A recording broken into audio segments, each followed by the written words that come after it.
మెదక్ జిల్లా వెల్దుర్తి మండల కేంద్రంలోని శ్రీ అనంత పద్మనాభ స్వామి దేవాలయంలో ముక్కోటి ఏకాదశి వేడుకలు ఘనంగా నిర్వహిస్తున్నారు.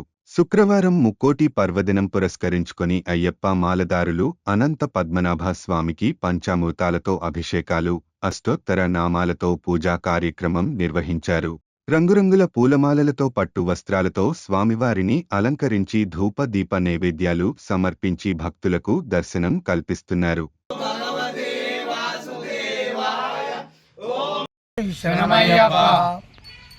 స్వామి శరణం స్వామి శరణం స్వామి.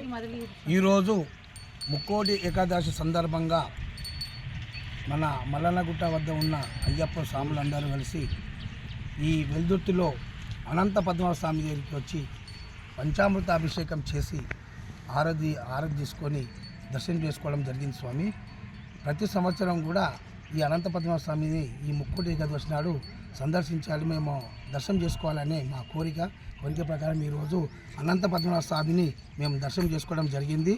స్వామియే శరణమయ్య.